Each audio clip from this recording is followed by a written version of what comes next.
Hello friends, સ્વાગત છે તમારું મારી યુટ્યુબ ચેનલની અંદર. તો આજે આપણે એસએસસી જીડીના જે મેથેમેટિક્સના પ્રશ્નો છે કે જે હિન્દીમાં આપેલા છે એનું આપણે ગુજરાતીમાં સોલ્યુશન કરીશું. શા માટે એસએસસી જીડીના પ્રશ્નો? કેમ કે આ જે પ્રશ્નો છે હવેની પરીક્ષા ઓનલાઈન લેવાના છે. તો ઓનલાઈન જે બી પરીક્ષા લેવાના છે તે આપણી ટીસીએસ કંપની આઈ થિંક લેવાના હશે, અને એના જે પ્રશ્નો હશે એ આ રીતના કંઈક કાઢવાના હશે. એટલે ઓનલાઈન જેટલી પણ પરીક્ષા થશે જેની અંદર મેથેમેટિક્સ અને રિઝનિંગ આપેલું હશે એના પ્રશ્નો કેવા હશે? તો કે આ એસએસસી હશે, બેન્કિંગની એક્ઝામ હશે એને લગતા હશે, એના જેવા હશે, બરોબર ને? તો હવે આપણે એસએસસીનું જે પ્રશ્ન પેપર છે એ એસએસસી જીડીનું છે, જેનું આપણે મેથેમેટિક્સનું સોલ્યુશન કરવાનું છે. તો પહેલો પ્રશ્ન છે, શું કીધું છે कि एक व्यक्ति 11 कलाक में धारा की दिशा में, धारा को हम क्या कहेंगे? धाराने આપણે શું કહીશું? પ્રવાહ કહીશું. પ્રવાહ, બરોબર છે? તો પ્રવાહ, તો એક વ્યક્તિ પ્રવાહની દિશામાં 88 કિલોમીટર સુધી 12 કલાકમાં, બરોબર છે, 11 કલાકમાં 88 કિલોમીટર પ્રવાહની દિશામાં, બરોબર ને? પછી એવી જ રીતના 12 કલાકમાં પ્રવાહની વિરુદ્ધ દિશામાં, વિપરીત દિશા એટલે કે વિરુદ્ધ દિશા, પ્રવાહની વિરુદ્ધ દિશામાં 12 કલાકમાં 72 કિલોમીટર સુધી પોતાની નાવ જે છે, હોડી જે છે, આપણે જેને હોડી કહીએ છીએ, આ હોડી શું કરે છે? તે ચલાવી શકે છે. તો આપણે ધારા એટલે કે પ્રવાહની આપણે જે છે એનો આપણે ગતિ શોધવાની છે, એની ઝડપ શોધવાની છે. શું શોધવાની છે? ઝડપ શોધવાની છે. તો કઈ રીતના? તો જુઓ, આપણે અહીંયા આપણે ધારી લેશું. શું ધારશું? કે ધારો કે આ જે પ્રવાહ છે એની ઝડપ x કિલોમીટર પ્રતિ કલાક હશે. શું હશે? x કિલોમીટર પ્રતિ કલાક. અને પ્રવાહને આપણે y ધારીશું, અને જે આપણે નાવ જે છે એને આપણે x ધારીશું. નાવ એને આપણે શું ધારીશું? x કિલોમીટર પ્રતિ કલાક આપણે ધારીશું, બરોબર. હવે શું કરવાનું છે કે એક વ્યક્તિ ધારાની દિશામાં કીધું છે, તો ધારાની દિશામાં પ્રવાહ અને નાવ, બરોબર છે. ધારા એટલે પ્રવાહની દિશામાં પ્રવાહની ગતિ અને નાવની ગતિ એટલે કે હોડીની ગતિ બંનેનો સરવાળો થશે, બરોબર છે. એટલે x પ્લસ વાય આ બંનેનો શું થશે? સરવાળો થશે. અને તે કેટલું અહીંયા આપેલું છે? તો કે 11 કલાકમાં 80 કિલોમીટર. તો હવે આ જો શું છે? ઝડપ જ છે, તો આની આખી ઝડપ કેટલી થશે? 11 કલાકમાં 88 કિલોમીટર એટલે ઝડપ કેટલી થશે? 8 કિલોમીટર પ્રતિ કલાક થશે. ઝડપનું સૂત્ર તમને ખબર જ છે, ઝડપ બરાબર શું થશે? અંતરના છેદમાં સમય. અંતર કેટલું છે? 88. સમય કેટલો છે? 11. 11 થી 8 વખત જશે એટલે કે 8 કિલોમીટર પ્રતિ કલાક. આ શું છે? તો કે કોઈ વ્યક્તિ દ્વારા નાવ જે છે એ પ્રવાહની દિશામાં જો નાવ હકવે તો એની ઝડપ કેટલી છે? 8 કિલોમીટર પ્રતિ કલાક છે, બરોબર. હવે આ x પ્લસ વાય બરાબર 8 કિલોમીટર પ્રતિ કલાક. હવે 12 કલાકમાં પ્રવાહની વિરુદ્ધ દિશામાં 72 કિલોમીટર સુધી ચાલે છે. પ્રવાહની વિરુદ્ધ દિશા એટલે કે x માઇનસ વાય કહીશું. શા માટે x માઇનસ વાય? કેમ કે જો સિમ્પલ છે, અહીંયા આપણે x પ્લસ વાય કઈ રીતના કર્યું? કેમ કે જો પ્રવાહ જે છે એની જો પ્રવાહની દિશામાં જ તમે હોડીને તમે ચલાવશો તો પ્રવાહની ઝડપ અને તમારી ઝડપ બંને એડ થશે, બરોબર. તમને ગતિ વધારે મળશે. પરંતુ પ્રવાહની દિશા છે એની જ વિરુદ્ધ દિશામાં તમે જો નાવ ચલાવશો, હોડી ચલાવશો, તો તમારી ગતિમાં અવરોધ ઉત્પન્ન થશે, અને એ અવરોધ કેટલો ઉત્પન્ન થશે? x માઇનસ વાય જેટલો ઉત્પન્ન થશે, બરોબર. હવે એ કેટલું આપેલું છે? તો 12 કલાકમાં 72 કિલોમીટર એટલે એની ઝડપ કેટલી થશે? 6 કિલોમીટર પ્રતિ કલાક. ક્લિયર આ વસ્તુ? હવે શું થશે? હવે આપણે આમાં શું શોધવાનું છે? ધારા એટલે કે પ્રવાહની ગતિ શોધવાની છે, બરોબર ને? તો ગતિ શોધીશું પ્રવાહની. પ્રવાહ એટલે આપણે અહીંયા શું આપેલું છે? વાય આપેલું છે, એટલે કે આપણે વાય શોધવાનું છે. કઈ રીતના કરીશું? તો સિમ્પલ છે. જો વાય શોધવાનું છે તો પહેલાં તો અહીંયાથી સિમ્પલ આપણે એ બંનેને એડ કરી દઈએ. આ એક ફોર્મ્યુલા બની ગયું, એટલે કે આ એક ઇક્વેશન બની ગયું, અને આપણે ઇક્વેશન પહેલું, આ એક ઇક્વેશન આપણું બીજું. હવે આ બંનેને આપણે એડ કરી દઈએ તો શું થશે? 2x બરાબર 8 ને 6 14. તો x બરાબર કેટલા થશે? 7 કિલોમીટર પ્રતિ કલાક. આ x કોની ઝડપ મળી? આ x ઝડપ મળી આપણે નાવની એટલે કે હોડીની. આપણે પ્રવાહની જોઈએ, બરોબર ને? તો પ્રવાહની જોતી હોય તો આ x ને આપણે અહીંયા એડ કરી દઈશું. તો 7 પ્લસ વાય બરાબર 8. તો વાય બરાબર કેટલું હશે? 1 કિલોમીટર પ્રતિ કલાક. તો હવે મળી ગયા આપણે પ્રવાહની ઝડપ કેટલો છે? 1 કિલોમીટર પ્રતિ કલાક. બરોબર, ઓપ્શન સી આપણો સાચો જવાબ હશે. બસ આવી રીતના કરવાનું થશે. નેક્સ્ટ પ્રશ્ન જોઈ લઈએ. જુઓ શું કીધું છે કે 60 લીટરનું મિશ્રણ છે. 60 લીટરના મિશ્રણમાં દૂધ અને પાણી આ બંનેનું અનુપાત આપેલું છે 2:3. બરોબર છે. અનુપાત એટલે કે રેશિયો. બરોબર છે, રેશિયો સમજી શકો છો. રેશિયો કોને કહેવાય? હવે દૂધ અને પાણીના અનુપાત 1:2 બનાવવાનું છે. તો એના માટે કેટલું પાણી મેળવવું પડે, કેટલું પાણી વધારે એડ કરીએ. જુઓ, પાણી એડ કરવાનું છે, દૂધ એડ કરવાનું કીધું નથી. તો પાણી એડ કરી અને એનું માત્રા જે છે 2:3 માંથી કેટલી પહોંચાડવાની છે? 1:2 પહોંચાડવાની છે. તો પહેલાં તો મિશ્રણમાં કેટલા લીટરનું મિશ્રણ છે? 60 લીટરનું મિશ્રણ છે. બરોબર છે. આ મિશ્રણમાં શું છે? દૂધ અને પાણી છે. શું છે? મિલ્ક અને વોટર આપણે કહીશું. હવે એનું પ્રમાણ આપણે આપેલું છે, કેટલું છે? 2:3. જો 2:3 પ્રમાણ હોય તો એમાં આપણે કહી શકીએ કે કેટલું દૂધ હશે, કેટલું પાણી હશે, આપણે કહી શકીએ. સિમ્પલ છે. જુઓ, માની લઈએ કે x જેટલું શું છે અહીંયા, x આ બંનેનો કોમન કાઢીએ એટલે 2x જેટલું મિલ્ક હશે અને 3x જેટલું શું હશે? વોટર હશે. ક્લિયર? આ બંનેનો અનુપાત લો, 2:3 આવી જશે. બરોબર ને? તો 2x જેટલું મિલ્ક છે, 3x જેટલું વોટર છે, પાણી છે. આ x શું છે એ તમને ખબર હોવી જોઈએ. આ x એ બંને એવી સંખ્યા છે કે જે બંનેનો અનુપાત લઈએ આપણે, આ બંનેનો અનુપાત, તો x ચાલ્યો જાય અને અનુપાત કેટલો આવે છે? 2:3. હવે આપણે x ની કિંમત ફાઇન્ડ કરવાની છે. આ x એવી કઈ સંખ્યા છે કે જે આપણે અહીંયા રાખેલી છે? તો સિમ્પલ છે. જુઓ, આ દૂધ અને પાણી આ શું છે? મિશ્રણ છે. આ બંનેને એડ કરીએ તો 5x થાય. તો એ કોના બરાબર છે? 60 બરાબર છે કે નહીં? તો x બરાબર કેટલા થાય? 12 થાય. તો 12 લીટર શું છે? x છે. તો હવે સિમ્પલ xની વેલ્યુ અહીંયા રાખી દઈએ. ક્યાં? એમમાં રાખી દઈએ. તો મિલ્કનું પ્રમાણ એટલે કે દૂધનું પ્રમાણ મળી જાય. 12 દૂધ 24 લીટરનું. અને આ કેટલું થશે? 12 તેરી 36 લીટરનું પાણીનું મિશ્રણ, પાણી થઈ જશે. દૂધ, પ્યોર દૂધ 60 લીટરનું જે મિશ્રણ છે એમાં પ્યોર દૂધ કેટલું છે? 24 લીટરનું છે. અને પ્યોર વોટર 36 લીટરનું છે. ક્લિયર આ વસ્તુ? હવે દૂધ અને પાણીનું અનુપાત 1:2 બનાવવાનું છે. હવે જુઓ શું કરવાનું છે?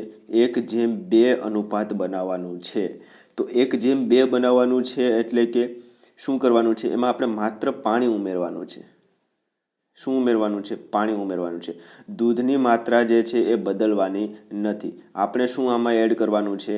પાણી એડ કરવાનું છે. અને એનો અનુપાત કેટલો બનાવવાનો છે? 1:2 બનાવવાનો છે. તો અહીંયા આપણે x ધારી લઈએ તો આ x જેટલું થશે. અહીંયા જે ઉમેર્યા બાદ બરોબર, આ 2x જેટલું થશે પાણી, અને દૂધ કેટલું થશે? x જેટલું થશે. હવે શું કીધું છે? માત્ર પાણી ઉમેરવાનું છે. દૂધમાં તો કંઈ ફેરફાર નથી થવાનો. તો હવે જે નવું મિશ્રણ હશે દોસ્ત, એમાં 24 લીટર તો દૂધ રહેવાનું જ છે. 24 લીટર જ રહેશે ને દૂધ. સમજો છો તમે?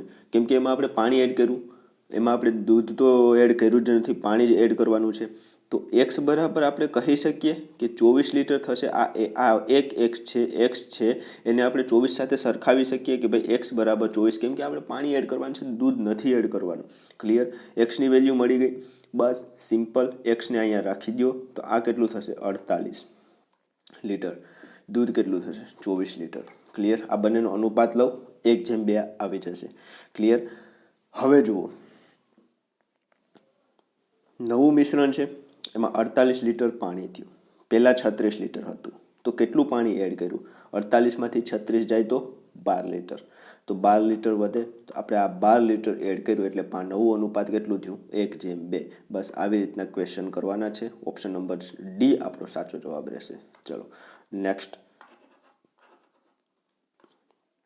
સંખ્યા 36, 48, 90ના ચતુર્થ અનુપાતી. ચતુર્થ અનુપાત એટલે તમને ખ્યાલ હોય તો ચોથો અનુપાત આપણે ગોતવાની છે. ચોથી સંખ્યા જુઓ, પહેલો અનુપાત, આ પહેલો અનુપાત, આ બીજો અનુપાત, આ ત્રીજો અનુપાત અને ચોથો અનુપાત ગોતવાનો છે. એટલે કે 36:48 બરોબર છે.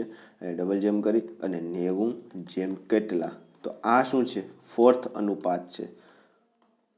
જે આપણે ગોતવાનો છે. રેડી? તો 36/48 બરાબર 90/x. માની લઈએ કે ચોથો અનુપાત x છે. તો x બરાબર જુઓ 4 × 9 = 36, 12 × 48, 9 × 90 અને આ x અહીંયા જશે તો બરાબરની સામે જશે એટલે અંશમાં ગુણાકારમાં જશે અને આ 12ને આ બાજુ જવા દે તો 12 × 120. આ બેઝિક્સ વસ્તુ છે. આ વસ્તુ હું તમને અત્યારે નહીં કહીશ, બરોબર ને? કેમ કે આપણે ક્વેશ્ચનનું સોલ્યુશન કરવાનું છે. વધારે ડીપમાં જશું તો પછી ઘણું બધું આમાં તમને શીખવાનું થશે. એના કરતાં આ બેઝિક્સ વસ્તુ બધીને આવડવી જ જોઈએ જો તમે ડાયરેક્ટ દાખલાનું સોલ્યુશન કરો તો. x બરાબર 120. ઓપ્શન નંબર ચોથો અનુપાત કેટલો થશે? 120. क्लियर? चलो नेक्स्ट. 2 उम्मीदवारों के बीच चुनाव में डाले गए मतों को શું કીધું છે? 2 ઉમેદવાર જે છે એ વોટિંગમાં ઊભા છે, ચૂંટણીમાં ઊભ્યા છે.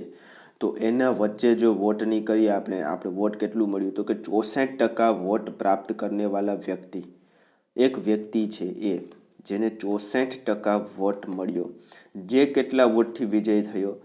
4340 વોટથી શું થયો? વિજય થયો. તો આ જે વોટ આપણે એને મળ્યા છે એમાં કુલ વોટની સંખ્યા કેટલી છે એ આપણે ગોતવાનું છે. સિમ્પલ છે. એક વ્યક્તિને 64% વોટ મળ્યા અને તે 4340 વોટથી વિજય થયો. તો અહીંયા આપણે કહી શકીએ કે બીજા વ્યક્તિને કેટલા ટકા વોટ મળ્યા હશે, કેટલા ટકા વોટ મળ્યા છે એ આપણે કહી શકીએ. જો એક વ્યક્તિને 64% મળ્યા હોય તો બીજા વ્યક્તિને 36% ઓબ્વિયસલી મળ્યા જ હોય, બરોબર? 100માંથી 64 જાય તો 36, કેમ કે બે જ વ્યક્તિ ઊભ્યા છે. એકને 64 મળે તો બીજાને 36 મળે. ક્લિયર? તો બીજાને 36% મળ્યા. હવે જુઓ કેટલા વોટથી વિજય થયો? 4340 વોટથી વિજય થયો. એટલે કે આ બંને વચ્ચે વોટોનો ડિફરન્સ કેટલો છે? તફાવત કેટલો છે? 4340નો. તો દોસ્ત ટકાવારીનો તફાવત કેટલો છે? તો ટકાવારી જે છે એનો તફાવત આપણે જોઈએ તો 64માંથી 36 જાય તો 8 અને બીજા વધ્યા 2. રેડી? તો 28%નો તફાવત છે. તો હવે આ 28% શું છે? એ જ 4340 છે કે નહીં? આપણે કુલ જોઈએ તો કુલ કેટલા ટકા છે? 100% વોટ છે તો 100% એ કેટલા થાય? સિમ્પલ ત્રિરાશી રાખી દેવાની છે. 4340 ગુણ્યા 100 એના છેદમાં કેટલા આવે? 28. બરોબર છે. 4થી આપણે 7 વખત જશે. 4 4 × 7 = 4 × 8 = 32 ને 4 × 5 = 20. રેડી? ચલો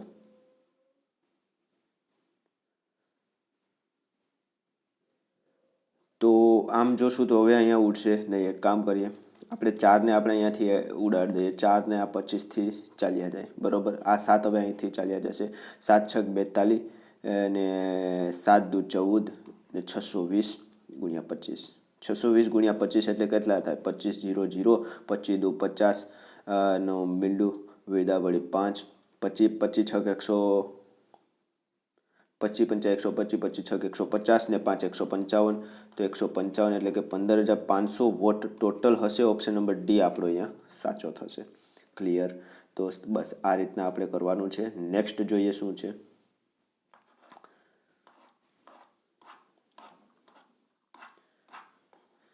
અચ્છા, સંખ્યા આપણે આપેલી છે. શું આપેલું છે દોસ્ત? કે ભાઈ 4/5, 8/15, 2/35 નું મહત્તમ સમાવર્તક એટલે કે ગુસા આપણે શોધવાનો છે. ગુરુત્તમ સામાન્ય અવયવ HCF આપણે ગોતવાનો છે. LCM એટલે કે આપણો લઘુત્તમ સામાન્ય અવયવી ને ગુસાઅ એટલે કે ગુરુત્તમ સામાન્ય અવયવ. આપણે અહીંયા HCF ગોતવાનો છે. તો સંખ્યા અપૂર્ણાંકમાં આપેલી છે. જો અપૂર્ણાંકનો આપણે ગુસા શોધવાનો હોય તો અંશનો ગુસા ને છેદનો લસા. આ રીતના એનું ફોર્મ્યુલા છે. અંશનો ગુસા છેદનો લસા. આ તમારે યાદ રાખવાનું છે દોસ્ત. હાઇલાઇટ કરી દઉં. એક એવું હોય તો પેજમાં અલગથી લખી લેજો. તો હવે અંશમાં શું છે? 4 8 2. તો 4 8 2નો ગુસા કેટલો થાય? તો એનો ગુસા સિમ્પલ છે, બધાને ગુસા કાઢતા આવડતું જ હશે, ડાયરેક્ટ ખબર પડી જાય 2 જે છે એનો ગુસા છે. અને છેદનો લસા, તો લસા કેટલો થશે એ આપણે જુઓ 5, 15 અને 35. 5થી ડાયરેક્ટ આપણે લઈ લઈએ એક વખત, પછી 3થી ને પછી 7થી. 5 3 15 ને 15 7 105. તો 2/105 શું છે આપણો આન્સર છે. ઓપ્શન નંબર 2 આપણો સાચો જવાબ. લસા અને ગુસા જુઓ, આ છે એક ટૂંકી ફોર્મ્યુલા છે, બરોબર છે. અહીંયાથી આપણે એલસીએમ અને એચસીએફ બંને મળી જાય દોસ્ત. તો આ જે વસ્તુ છે તમે જો ઈચ્છતા હોય તો મને કમેન્ટ કરજો, હું અલગથી તમને આનો વિડીયો પ્રોવાઈડ કરાવી દઈશ. બાકી આપણે જે રેગ્યુલર વિડીયો અપડેટ કરતા રહીશું એની અંદર આપણે આ જે વસ્તુ છે એ હું તમને શીખવાડી દઈશ, બરોબર. નેક્સ્ટ જોઈએ, એક વસ્તુની અંકિત મૂલ્ય અને ક્રય મૂલ્ય से 25% अधिक है. देखो क्या कहा है, શું કીધું છે અંકિત મૂલ્ય. અંકિત મૂલ્ય તો આખા ગામને ખબર છે કોને કહેવાય, બરોબર છે. અંકિત કિંમત આપેલું, અંકિત મૂલ્ય. ક્રય મૂલ્ય એટલે કે એની મૂળ કિંમત, બરોબર છે. 25% અધિક છે, 25% શું છે વધારે છે. 10% લાભ પ્રાપ્ત કરવા માટે વિક્રય મૂલ્ય પર કિતની છૂટ હોनी चाहिए. 10% લાભ अर्जित કરવો તો વેચાણ કિંમત પર કેટલી છૂટ, વિક્રય મૂલ્ય પર કિતની છૂટ હોની चाहिए, કેટલી આપણે છૂટ આપીએ તો એને 10% લાભ થાય દોસ્ત. ક્લિયર? કઈ રીતના કરીશું વિચારો, થોડુંક તમે તમારી રીતના વિચારો, હું પણ વિચારી લઉં, બરોબર. કેમ કે આ દાખલો હું તમને ડાયરેક્ટ ગણાવું છું, કઈ રીતના કરીએ. એક વ્યક્તિનું અંકિત મૂલ્ય ક્રય મૂલ્યથી 25% અધિક છે. અચ્છા, 10% લાભ પ્રાપ્ત કરવા માટે માની લઈએ કે અંકિત મૂલ્ય ક્રય મૂલ્યથી 25% અધિક છે. તો અંકિત કિંમત અને મૂળ કિંમત આ બંનેને આપણે ધારી લઈએ. મૂળ કિંમતથી વધુ છે એટલે મૂળ કિંમતને આપણે 100 ધારીએ તો અંકિત મૂલ્ય મૂળ કિંમતથી 25% વધારે છે તો આ 125 હશે, બરોબર. તો અહીંયાથી આપણે અંકિત મૂલ્ય પણ મળી ગયું, મૂળ કિંમત પણ મળી ગયું, બરોબર. હવે 10% લાભ પ્રાપ્ત કરવો છે. 10% લાભ પ્રાપ્ત કરવો છે તો લાભ હંમેશા મૂળ કિંમત પર જ હોય દોસ્ત, બરોબર. કેમ કે આ તો અંકિત કિંમત છે, આના ઉપર તો લાભ ન હોય. તમે જે મૂળ કિંમત રાખેલી છે ત્યાંથી જ લાભ મળે. તો 10% લાભ પ્રાપ્ત કરવો એટલે કે એને 110 જે છે એમાં વેચવું પડે, બરોબર. હવે જો 110માં વેચવું હોય તો અંકિત મૂલ્યમાં કેટલું છૂટ આપીએ, એટલે કે અંકિત મૂલ્યમાં કેટલી છૂટ આપીએ દોસ્ત તો 110 થાય. તો સિમ્પલ છે, 125 માઇનસ 110 એના છેદમાં 110 ગુણ્યા 100, બરોબર. કેટલું થશે?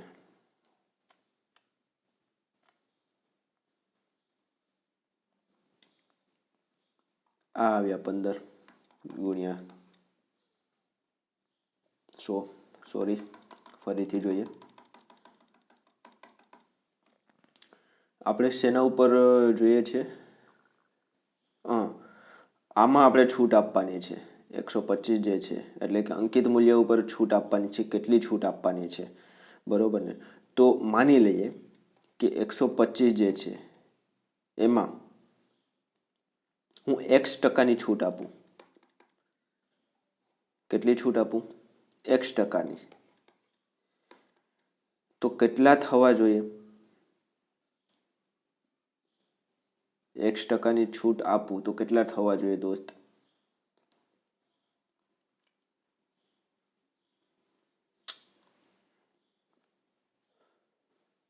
છૂટ આપ્યા બાદની જે કિંમત જે છે એ કેટલી હોવી જોઈએ? 125માંથી 110 જાય તો એ છે 15 જેટલું હોવું જોઈએ. ક્લિયર દોસ્ત? સમજો છો તમે? 15 જેટલું થવું જોઈએ. એક્સની વેલ્યુ બસ અહીંથી ફાઇન્ડ કરી લેવાની છે. એક્સ બરાબર શું થશે? તો 25 પંચા 125, 25 ચોકું 100, 5 તેરી 15 ને 4 તેરી 12, તો એક્સ બરાબર 12. ઓપ્શન નંબર ડી આપણો અહીંયા સાચો જવાબ આવશે. 12 આપણો સાચો જવાબ. ફરીથી જુઓ કઈ રીતના કર્યો છે. જુઓ, અહીંયા સુધી તો ખબર પડી ગઈ. આપણે અંકિત મૂલ્ય ઉપર આપણે કેટલી છૂટ આપીએ તો એને જે છે 110 રૂપિયાનો એનો આપણે લાભ થાય, બરોબર છે. એની મૂળ કિંમત 110 છે, બરોબર. અંકિત મૂલ્ય ઉપર આપણે છૂટ આપવાની છે, કેમ કે એને 110માં વેચવાનું છે. તો કેટલું ટકા છૂટ? તો 125ના x% છેદમાં 100 બરાબર કેટલા આપણે થવા જોઈએ? 15 થવા જોઈએ. આ 15 શું છે? 125માંથી 110 જાય તો 15. ક્લિયર? હવે એક્સની વેલ્યુ અહીંથી મળી જાય. સિમ્પલ છે દોસ્ત. હજી આનાથી પણ જો તમને ન સમજાણું હોય તો બીજો પણ એક ઉપાય છે, એ હું તમને કહું. કયો છે? હા, છૂટ એટલે કે ખોટ જ, બરોબર છે. વેચાણ કિંમત માઇનસ મૂળ કિંમત ના છેદમાં મૂળ કિંમત. આ ફોર્મ્યુલા તમે જોયું હશે. ખોટ અથવા તો છૂટ, બરોબર છે. જે કયો તે. વેચાણ કિંમત કેટલું છે? 110 માઇનસ મૂળ કિંમત કેટલું છે? 125 એના છેદમાં મૂળ કિંમત કેટલું છે? 125. રેડી? તો અહીંયા કેટલું આવશે? એના ગુણ્યા 100. આ એનું સૂત્ર છે, યાદ રાખવાનું. તો 15ના છેદમાં 125 ગુણ્યા 100, જવાબ એક જ આવશે, 12%. તો ઓપ્શન નંબર ડી આપણો અહીંયા સાચો જવાબ રહેશે. ક્લિયર? નેક્સ્ટ કંઈક અંગ્રેજીમાં દાખલો આપેલો છે. શું કીધું છે? અ 5 digit number 32,054 is divided by 11. If digits are rearranged in increasing order, the new number which is formed will be divided by. Okay, done. શું કીધું છે દોસ્ત? આ આપણો છેલ્લો દાખલો છે, કેમ કે વિડીયો બહુ લાંબો થઈ જશે. છેલ્લો દાખલો છે કે કોઈ સંખ્યા છે 32,054 જે 11 વડે વિભાજિત છે. એ શું છે? 11 વડે વિભાજિત છે. હવે જો શું કરવાનું છે તો કે આ પ્રત્યેક અંક જે છે એને આપણે રીઓર્ડર કરવાનું છે. કયા ફોર્મમાં? ઇન્ક્રીઝિંગ ફોર્મમાં. ઇન્ક્રીઝિંગ ફોર્મ એટલે કે ચડતો ક્રમ. એમાં આપણે અરેન્જ કરવાના છે, એટલે કે ચડતા ક્રમમાં ગોઠવીએ તો પહેલાં સૌથી નાની સંખ્યા આવે તો એ કઈ છે? 0. નાનો અંક આવે 0, પછી 2, 3, 4 અને 5. રેડી? તો આ સંખ્યા બની ગઈ 0, 2, 3, 4, 5, એટલે કે 0ને હટાવી દઈએ તો 2345 સંખ્યા બની. હવે આ જે સંખ્યા છે એ તમારી કઈ સંખ્યાથી વિભાજિત છે? ઓપ્શનમાંથી આપણે ગોતવાનું છે. શું એ 2થી વિભાજિત છે? નહીં. લાસ્ટમાં 5 છે એટલે એ 5થી જ વિભાજિત હોવી જોઈએ, બરોબર છે. અથવા તો 5ના ગુણકથી વિભાજિત હોવી જોઈએ, એમ કહું છું. આપણે અહીંયા 5 આપેલું છે એટલે ઓપ્શન નંબર ડી આપણો અહીંયા સાચો જવાબ છે. રેડી? આ રીતના કરવાનું છે. તમે કહેશો કે અહીંયા 11નો શું રોલ છે? બસ 11નો તમને ગુમરાહ કરવાનો રોલ છે. અહીંયા 11નો કશું રોલ નથી, તમને છેતરવાનો રોલ છે અહીંયા 11નો. ક્લિયર? ચલો મળીએ નેક્સ્ટ લેક્ચરની અંદર, જ્યાં આપણે બીજા આવા 15 પ્રશ્નો હોય છે, અહીંયા બીજા 8 પ્રશ્નોનું આપણે સોલ્યુશન કરીશું. ક્લિયર? ચલો, જો તમે મારી ચેનલની અંદર નવા હો તો ચેનલને સબસ્ક્રાઈબ કરી દો અને વધુને વધુ લોકોને શેર કરો.